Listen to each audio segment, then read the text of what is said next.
Hello दोस्तों, welcome back. दोस्तों आज के इस वीडियो में हम लोग स्पैन ऑफ मैनेजमेंट को देखेंगे। ये क्या होता है, स्पैन ऑफ मैनेजमेंट क्या होता है। इसको दोस्तों हम लोग स्पैन ऑफ मैनेजमेंट को स्पैन ऑफ कंट्रोल के नाम से भी जान सकते हैं। और ये काफ़ी इंपॉर्टेंट क्वेश्चन बार बार पूछा जाता है। कुछ इस तरीके से पूछा जाता है कि what do you mean by the span of management. आप मैनेजमेंट स्पैन ऑफ मैनेजमेंट से क्या समझते हो। And mention various factors affecting span of management. और ऐसे फैक्टर्स के बारे में बताओ जो कि स्पैन ऑफ मैनेजमेंट को अफेक्ट करते हैं। ठीक है, तो ये क्वेश्चन बार बार पूछा जाता है, इस वजह से काफ़ी इंपॉर्टेंट है, इसको ध्यान से समझिएगा। अब लेट्स से कि यहाँ पर जो स्पैन वर्ड लिखा हुआ है, स्पैन का मतलब होता है दोस्तों एरिया, या फिर इसको हम लोग क्षेत्र बोल सकते हैं। स्पैन को क्या बोल सकते हैं, एरिया बोल सकते हैं। एक तरीके से coverage area, like coverage area आप बोल सकते हो ना। तो लेट्स से एन एग्जाम्पल कि अगर आप कुछ अपने बचपन के दिनों में जाओ तो वहाँ पर हमारा क्या होता था, एक क्लास टीचर होता था। ठीक है, एक क्लास टीचर होता था और उसको क्या करना रहता था, एक पूरी क्लास को संभालना रहता था। ठीक है, तो वहाँ पर से क्या होता था, लाइक हमारे क्लास के अंदर 30 स्टूडेंट्स भी हो सकते थे, 40 भी हो सकते थे। तो उस पूरी क्लास को कंट्रोल करने वाला कौन होता था, वो क्लास टीचर ही, जो कि उन सभी स्टूडेंट्स के डेटा को कलेक्ट करता था, उनके रिजल्ट को एनालाइज करता था, कौन कैसा बच्चा परफॉर्म कर रहा है। इसके अलावा class teacher was also responsible for the taking attendance, like कि who is going to absent, who is going to present। ठीक है, किसकी ज़्यादा प्रेजेंट है, किसकी ज़्यादा absent है। तो इन सारी चीज़ों की रिस्पॉन्सिबिलिटी किसकी होती थी, that was the responsibility for all students, class teacher की होती थी। ठीक है, सो यहाँ पर देखिए क्लास टीचर को क्या करना रहता था, एक पूरे 30 स्टूडेंट्स को क्या करना रहता था, कंट्रोल करना रहता था। तो इसी को हम लोग दोस्तों स्पैन ऑफ मैनेजमेंट के नाम से जान सकते हैं। ठीक है, स्पैन ऑफ मतलब कि आपके नीचे कितने वर्कर्स काम कर सकते हो और आप कितने वर्कर्स से आउटपुट जनरेट कर सकते हो। ठीक है, इसी को हम क्या बोल सकते हैं, स्पैन ऑफ मैनेजमेंट बोल सकते हैं इंडस्ट्री लेवल पर देखा जाए तो यहाँ पर देख लो क्या लिखा हुआ है कि थ्योरेटिकल थोड़ा सा देख लेते हैं कि the span of management refers to the number of subordinates. मतलब ऐसे नंबर सबऑर्डिनेट्स का मतलब समझ रहे हो ना, कि एम्प्लॉयज को रिफर करता है कि आप कितने एम्प्लॉयज को अपने अंडर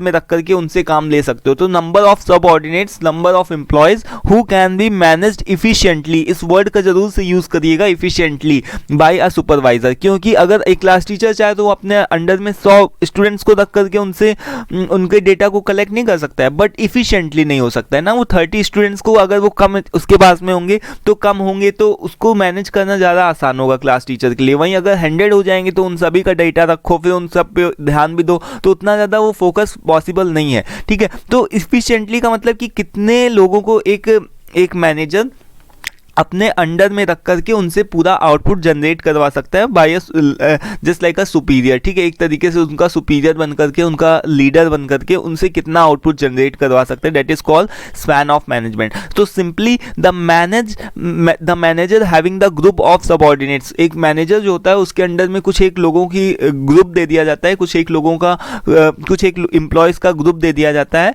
जो कि उसके अंडर में काम करते हैं। हु रिपोर्ट्स हिम डायरेक्टली, जो कि उस मैनेजर को रिपोर्ट डायरेक्टली करते हैं कि कब मैं आ रहा हूँ, कब प्रेजेंट हो रहा हूँ, कब नहीं हो रहा हूँ। ठीक है, इस called the span of management. इसी को हम क्या बोल सकते हैं, स्पैन ऑफ मैनेजमेंट के नाम से जान सकते हैं। फिर यहाँ पर देखो क्या लिखा हुआ है कि हमारे जो स्पैन ऑफ मैनेजमेंट होता है वो ना, वो दो तरीके का होता है। एक तो होता है वाइड और दूसरा होता है नैरो। ठीक है, अब नैरो यहाँ पर जो वर्ड लिखा हुआ है नैरो से आपको क्या पता चल रहा है, यानी फिर जहाँ पर हमारे सबऑर्डिनेट्स कितने होंगे, कम होंगे। लोगों की संख्या कितनी होगी, कम होगी। अपने अंडर में हमको कितने लोगों को कंट्रोल करना होगा, कम लोगों को, लेस कम मतलब कि कम लोगों को कंट्रोल करना होगा। वहीं पर अगर वाइड की बात करें तो हमको वहाँ पर ज़्यादा मोर पीपल को क्या करना पड़ेगा, कंट्रोल करना पड़ेगा, ज़्यादा लोगों को कंट्रोल करना होगा। ठीक है, वहीं पर अगर नैरो की बात होती है तो वहाँ पर हमको अपने अंडर में कम लोगों को कंट्रोल करना पड़ेगा। बट वाइड स्पैन जो होता है उसका सब स्ट्रक्चर क्या आता है कि फ्लैट स्ट्रक्चर होता है। वहीं नैरो की जब बात आती है, नैरो स्पैन जब भी होता है तो वहाँ पर टॉल स्ट्रक्चर हो जाता है।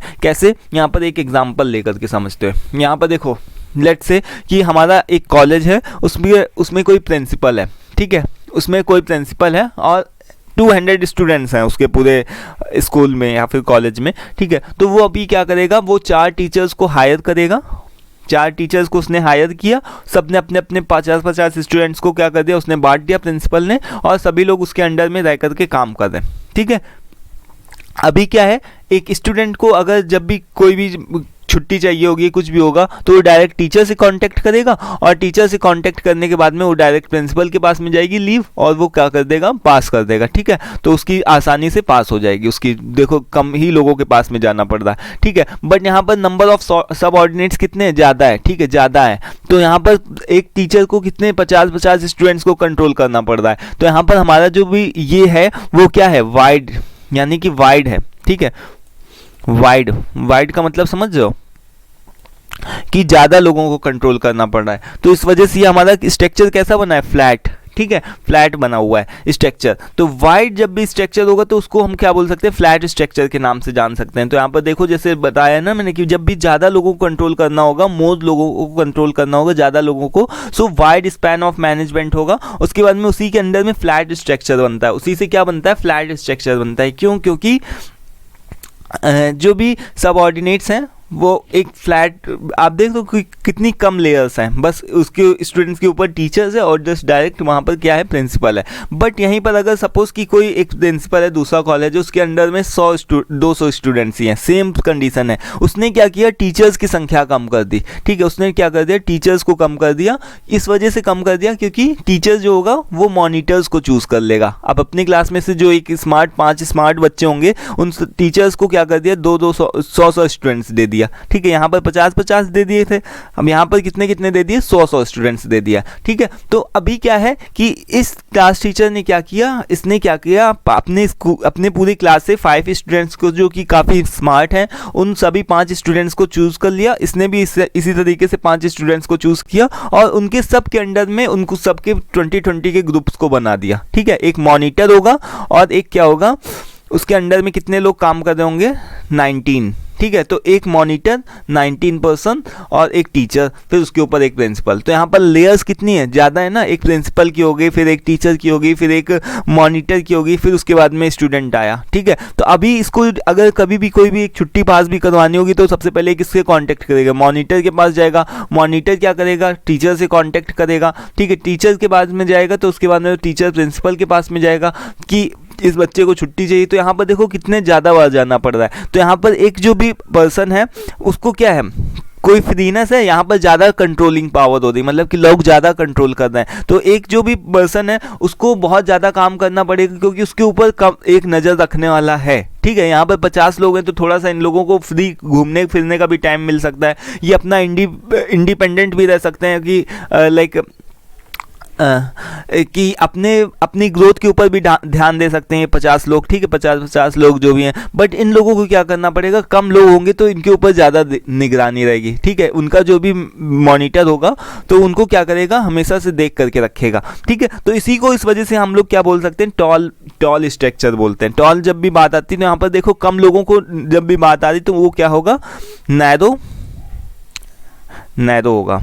ठीक है, नैरो का मतलब आप समझ लो कि कम लोगों को तो कंट्रोल करना पड़ रहा है, कम लोगों को तो कंट्रोल करना पड़ रहा है। यहाँ पर देखो एक व्यक्ति को कम लोगों को तो कंट्रोल करना पड़ रहा है, 19% को ही कंट्रोल करना पड़ रहा है, बट उसके ऊपर लेयर्स देखो कितनी सारी हैं। ठीक है, तो यहाँ पर घूमने फिरने की कोई भी फ्रीनेस नहीं है, कोई फ्रीडम नहीं है, यहाँ पर पर्सनल ग्रोथ के कोई भी चांसेस नहीं बनते हैं। बट यहाँ पर क्या है कि लोगों से ज़्यादा आउटपुट जनरेट करवाया जा सकता है, बट वहीं पर इन लोगों के ऊपर क्या है कि ज़्यादा कोई शासन करने वाला नहीं है, आराम से अपने मर्जी के मालिक हैं। थोड़ा सा अगर फ्रीनेस भी चाहें तो वो कर सकते हैं। ठीक है, तो ये दोनों टाइप्स के होते हैं, टॉल और फ्लैट। तो इन दोनों के बारे में आपको पता चल गया होगा। जब भी ज़्यादा लोगों को कंट्रोल करना होता है तो वहाँ पर वाइड स्पैन होता है, जब भी कम लोगों को कंट्रोल करना होता है तो वहाँ पर लेस जब भी कम लोगों को कंट्रोल करना होता है तो वहाँ पर नैरो स्पैन होता है। ठीक है, तो अभी यहाँ पर देखो कि since the span is narrow, जहाँ पर स्पैन जो है वो जो एरिया है वो क्या है, नैरो है। इसका मतलब कि लेस नंबर ऑफ सबऑर्डिनेट्स, मतलब कि कम लोगों को ही हमको कंट्रोल करना पड़ेगा अंडर वन सुपीरियर।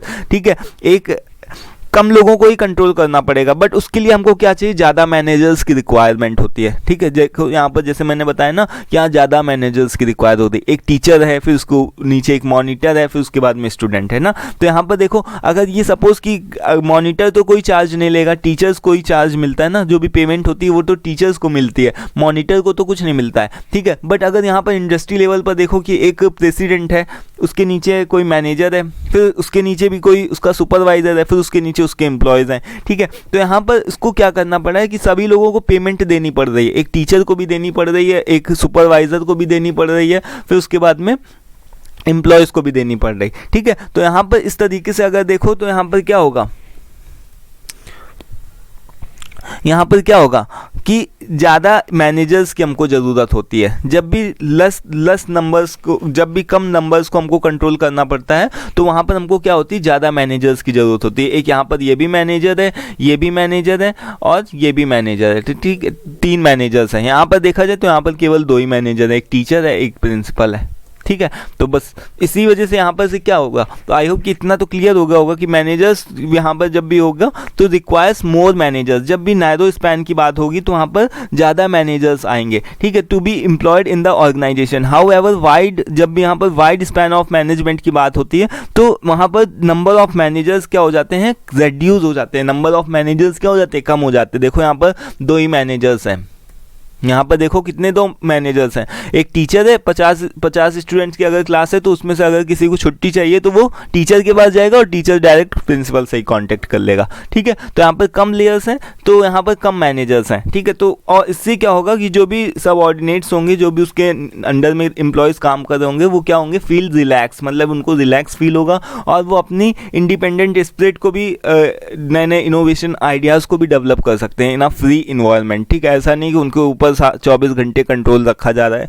तो ये टॉल स्ट्रक्चर है और ये क्या है, फ्लैट स्ट्रक्चर। आई होप कि इतना क्लियर हो गया होगा। अभी यहाँ पर देखो कौन कौन से फैक्टर्स इसको अफेक्ट करते हैं। तो यहाँ पर देखो कैपेसिटी ऑफ सुपरवाइज़र की कैपेसिटी कितनी है, अगर वो ज़्यादा लोगों को कंट्रोल कर सकता है कि कम लोगों को कंट्रोल कर सकता है। वहीं पर कैपेसिटी ऑफ सबऑर्डिनेट एम्प्लॉय की भी कैपेसिटी मैटर करती है। अगर वो पढ़े लिखे अच्छे खासे होंगे तो उनको ज़्यादा मैनेजर्स की ज़रूरत ही नहीं पड़ेगी। अगर वहीं पर अगर पढ़े लिखे नहीं होंगे तो वहाँ पर, पढ़े लिखे का मतलब कि उनके अंदर अगर कॉमन सेंस नहीं होगा, केवल दबाव में आकर के ही उनको काम करने की आदत होगी, तो फिर उनको ज़्यादा मैनेजर्स की आदत होगी। एक मतलब कि उनको कम इस तरीके से टॉल स्ट्रक्चर की आदत हो सकती है। तो ये कैपेसिटी ऑफ सबऑर्डिनेट के ऊपर भी डिपेंड करता है। फिर नेचर ऑफ वर्क, वहाँ पर इन्वायरमेंट कैसा है, उस जो भी कंपनी है, जो भी आपका ऑर्गेनाइजेशन, उसका इन्वायरमेंट कैसा है। डिग्री ऑफ डिसेंट्रलाइजेशन का मतलब आप समझते हो ना, सेंट्रलाइज का मतलब क्या होता है, मैंने बताया था ना, 2 वर्ड्स बताए थे। सेंट्रलाइजेशन का क्या मतलब होता है, सेंट्रलाइज का मतलब होता है कि जो भी पावर होगी वो क्या होगी, यहाँ पर देखो जो पावर होगी, सेंट्रलाइज का मतलब क्या होता है, डिग्री ऑफ सेंट्रलाइजेशन का मतलब होता है जो पावर होती है वो डिस्ट्रीब्यूट नहीं होती। बट डिसेंट्रलाइजेशन का मतलब क्या होता है कि जो पावर होती है वो डिस्ट्रीब्यूट हो जाती है। तो यहाँ पर देखो एक प्रिंसिपल की क्या पावर है, 200 स्टूडेंट्स को कंट्रोल करना, तो अपनी प्रिंसिपल ने पावर किसको दे दी, टीचर्स को दे दी, और टीचर्स ने अपनी पावर किसको दे दी, जो मॉनिटर्स हैं उसको दे दी, ठीक है। तो ये डिसेंट्रलाइजेशन है। बट यहाँ पर देखो तो सेंट्रलाइज्ड है, ठीक है। ये क्या है, सेंट्रलाइजेशन है यहाँ पर इस स्ट्रक्चर में, और ये क्या है, डिसेंट्रलाइजेशन है, ठीक है, इस स्ट्रक्चर में, ठीक है। तो यहाँ पर देखो कि डिग्री ऑफ डिसेंट्रलाइजेशन, यहाँ पर डिसेंट्रलाइजेशन की ही ज़्यादातर स्थिति होती है। फिर यहाँ पर प्लानिंग भी ज़्यादा इंपॉर्टेंट रखती है। ये भी प्लानिंग भी एक one of the major factor that affects the span of management, ठीक है। फिर यूज़ ऑफ स्टाफ असिस्टेंट्स, कितने असिस्टेंट्स हैं आपके स्टाफ में, कम्युनिकेशन टेक्निक, आपकी कम्युनिकेशन की टेक्निक क्या है, ठीक है। अभी मान लो कि किसी एक यहाँ पर बच्चे को कांटेक्ट करना होगा प्रिंसिपल से तो वो डायरेक्ट जा करके कर सकता है। बट अगर यहाँ पर करना होगा तो वहाँ पर कम्युनिकेशन की टेक्निक क्या होगी, पहले मॉनिटर से पूछो, फिर उसके बाद टीचर के पास जाओ, फिर उसके बाद प्रिंसिपल के पास जाओ, ठीक है। तब वहाँ पर से इस तरीके की टेक्निक चलती है, ठीक है। तो यहाँ पर से ये फैक्टर्स होते हैं जो कि स्पैन ऑफ मैनेजमेंट को अफेक्ट करते हैं इस तरीके से। तो आई होप कि ये सब क्लियर हो गया होगा आपको। अगर कोई भी दिक्कत आती, कोई भी प्रॉब्लम आती, कंफ्यूजन हो, डाउट हो तो पूछ सकते हो, और पीडीएफ का लिंक डिस्क्रिप्शन बॉक्स में दिया होगा, ठीक है। नेक्स्ट वीडियो में हम लोग बात करेंगे स्टाफिंग के बारे में। आज की वीडियो में दोस्तों इतना ही रखते हैं, ठीक है। Thanks for watching this video, thank you once again.